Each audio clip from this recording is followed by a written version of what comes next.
Assalamualaikum Pak. Waalaikumsalam Pak. Ya. Mohon maaf hari ini Pak Nun saya panggil terkait dengan apa yang sudah dilaksanakan. Beberapa hari yang lalu saya sudah melakukan observasi pembelajaran di kelas. Yang ingin saya tanyakan terkait dengan pembelajaran yang sudah dilakukan Pak Nun, itu menurut Pak Nun, apa yang bisa disimpulkan dari apa yang sudah dilaksanakan oleh Pak Nun di kelas ini? Yang pertama saya tanyakan, apa sih yang kekuatan yang ada di kelas terkait dengan diri Pak Nun sendiri atau dari siswa sendiri? Apa yang menjadi kekuatan dalam hal kegiatan pembelajaran yang dilaksanakan oleh Pak Nun, baik itu secara internal Pak Nun sendiri ataupun dari siswa itu sendiri? Apa? Bisa dijelaskan Ustaz? Kalau yang sudah saya laksanakan kemarin 2 hari kalau pembelajaran di sini saya dengan materi Pancasila dengan tema peduli lingkungan. Siswa begitu tertarik dan antusias apa yang saya sampaikan ke mereka dengan metode-metode yang sudah diterapkan oleh Bapak Mufti tentang deep learning yang mana deep learning itu ada 3 aspek, yaitu meaningful, mindful, sama joyful. Yang kemarin saya terapkan itu kebanyakan di joyfulnya. Joyfulnya ya. Intinya bagaimana anak-anak itu senang dulu. Kita senangkan dulu anak-anak, setelah itu kita fokus ke materi. Kalau misalkan anak-anak tegang dalam suasana pembelajaran, Ya. otomatis anak-anak itu tidak akan masuk ke materi.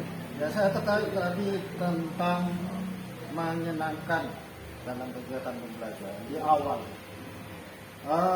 Yang menjadi hal yang paling menarik yang Pak Nunun sampaikan kepada siswa sehingga anak itu tertarik dalam mengikuti pembelajaran, itu langkah-langkah yang Pak Nunun lakukan supaya anak-anak itu tertarik apa? Yang paling pertama, saya membiasakan diri setiap hari itu sebelum pembelajaran, anak-anak sebelum dimulai pelajaran sarapan dulu. Oh, sarapan. Nah, Sarapan dulu. Walaupun itu mengurangi jam pembelajaran di kelas. ya paling tidak ada waktu. Biasanya kan Berapa waktunya? saya kasih waktu 10 menit. 10 menit untuk ini sarapan dulu. Karena apa? Anak-anak kalau tidak dibiasakan seperti itu, banyak yang banyak yang demo, Pak. Maksudnya, Pak, saya lapar, Pak, saya mau makan. Jadi saya otomatis sebelum anak-anak minta, langsung saya, ya silakan Pak Guru kasih waktu 10 menit untuk sarapan dulu. Setelah itu kita fokus ke pelajaran. Fokus ke pelajaran. Setelah sarapan. Itu hampir dilakukan setiap hari. Setiap hari diberi waktu 10 menit. Nah, selain itu, selain misalnya ada siswa pasti ya di antara siswa yang Mbak Nunun di kelas 2.1 itu pasti ada siswa yang tidak membawa uang saku atau membawa bekal sendiri dari sini. Apa yang dilakukan Mbak?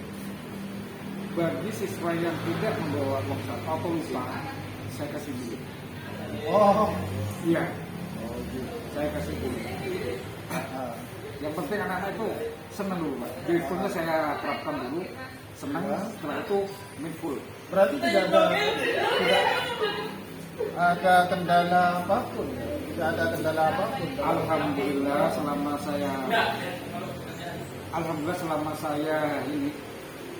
saya menerapkan seperti itu, ya anak-anak tuh antusias, senang, fokus, karena sudah senang duluan.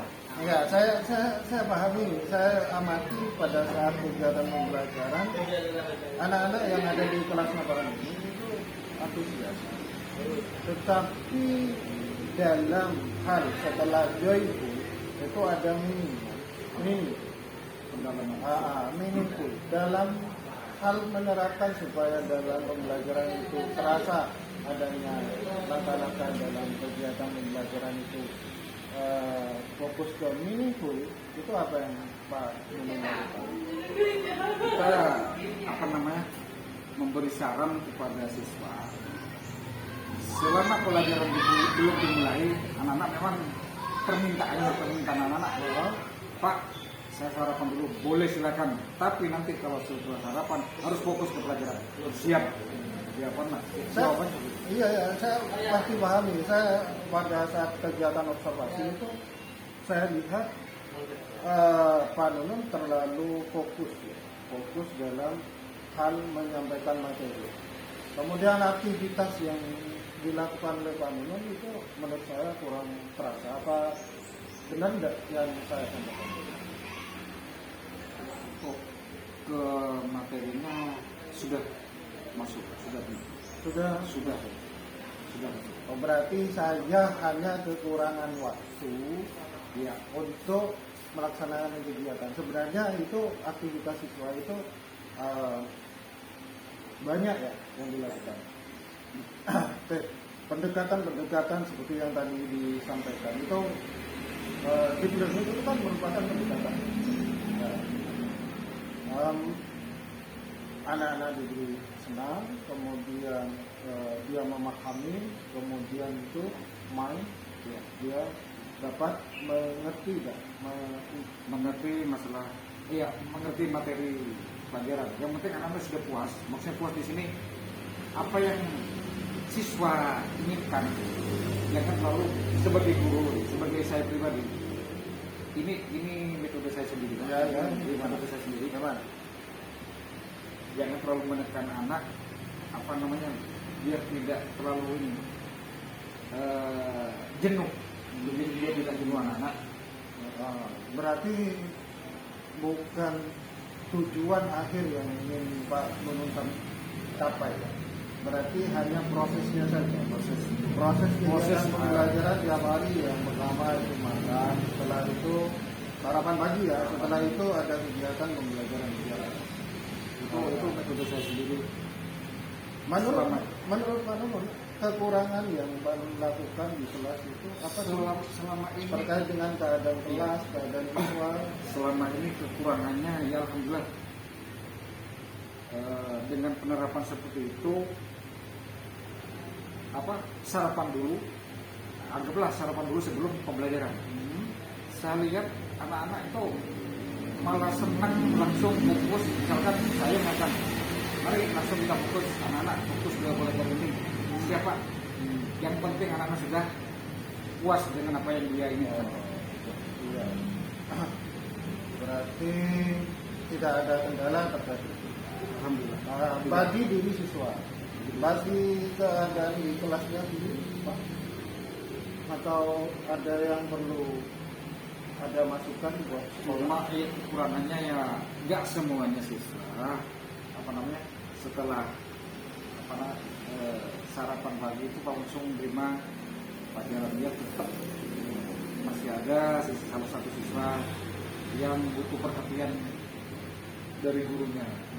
Ya, paling tidak ya ada yang bisa yang belum bisa baca, butuh perhatian terus. Berarti Pak Nunun berusaha untuk mencukupi kebutuhan anak dalam belajar.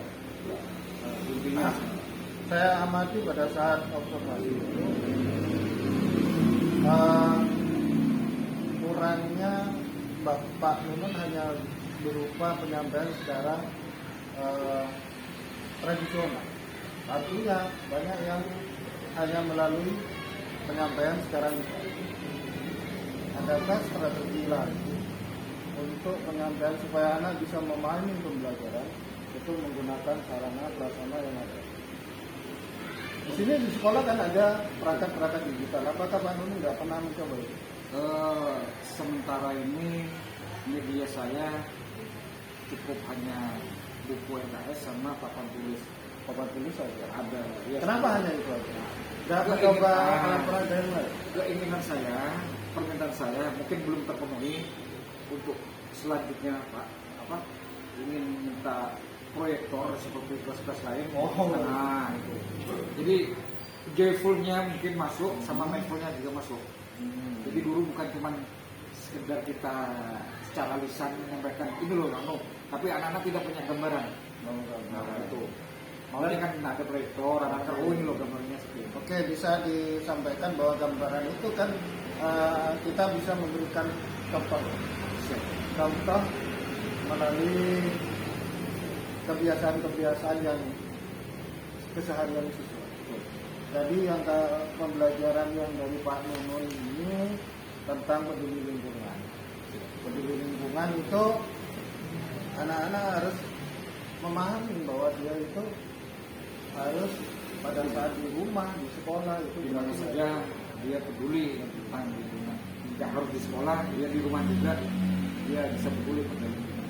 cara implementasinya di kehidupan anak sendiri ya Pak? Dia dicontohkan di rumah lah, di rumah. Dia dicontohkan mungkin setiap harinya dia bangun tidur dia bisa merapikan atau mungkin peduli sama tempat tidurnya, bisa membersihkan kebiasaan diri pada siswa itu sendiri.